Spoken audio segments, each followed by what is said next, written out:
السلام عليكم ورحمة الله وبركاته. பலவற்ற அருளாளனும் நிகரற்ற அன்புடையனுமாகிய அல்லாஹுவின் திருப்பெயரால் துவங்குகின்றேன். கற்றுக்கொள்வோம், கடைப்பிடிப்போம். தினம் ஒரு தகவல் எண் 1233. தலைப்பு அல்லாஹுவின் நற்செய்தியும் எச்சரிக்கையும் தொடர் 12. அன்பானவர்களே, கண்ணியத்திற்குரியவர்களே, அல்லாஹ் சுப்ஹானஹு வ தஆலா பல இடங்களிலும் பல வகையான தண்டனைகளை, எச்சரிக்கைகளை, அதே நேரம் பல வகையான இன்பங்களை, சொர்க்க சுகங்களை விவரித்து கூறுகின்றார். ஒரு தலைப்பெடுத்து பேசும்போது அந்த தலைப்பிலேயே பல விஷயங்கள் சொல்லப்படுகின்றன.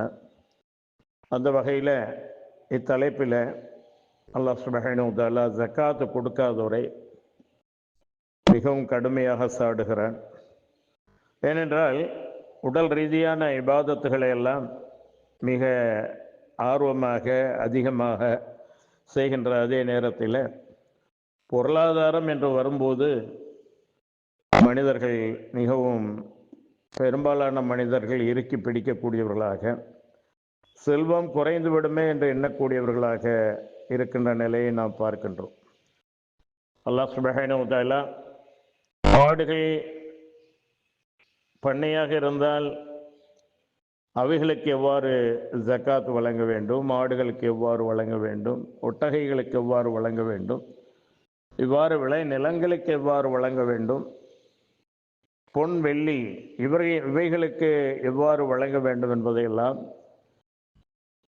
அவருடைய வேதத்திலும் அவருடைய தூதர் மூலமாகவும் விவரித்து கூறியிருக்கின்றார். என்னதான் நாம் இந்த ஜக்காத்தை கொடுத்தாலும் அதனால் நாம் என்றும் நஷ்டமடைந்து விடப் போவதில்லை. ஷைத்தான் வறுமையை கொண்டு நம்மை பயமுறுத்துவான். கொடுத்து விட்டால் தீர்ந்து விடும், தெருவுக்கு வந்து விடுவாய் என்று. அப்படி அல்ல. நபி ஸல்லல்லாஹு அலைஹி வஸல்லம் அவர்களுடைய காலத்தில் நபி ஸல்லல்லாஹு அலைஹி வஸல்லம் அவர்கள் சொன்னதாக அவர்களுடைய தோழர்கள் ஒருவர் கூறுகிறார், ஜக்காத்து வழங்காமல் செல்வத்தை குவித்து வைத்திருப்போருக்கு நற்செய்து கூறுக. நரக நெருப்பில் சூடாக்கப்பட்ட ஒரு கல் அவருக்கு உண்டு. அந்த கல் அவர்களில் ஒருவரது மார்பு காம்பின் மேல் வைக்கப்படும். உடனே அது அவர் தோளின் மேற்பரப்பு எலும்பு வழியாக வெளியேறும்.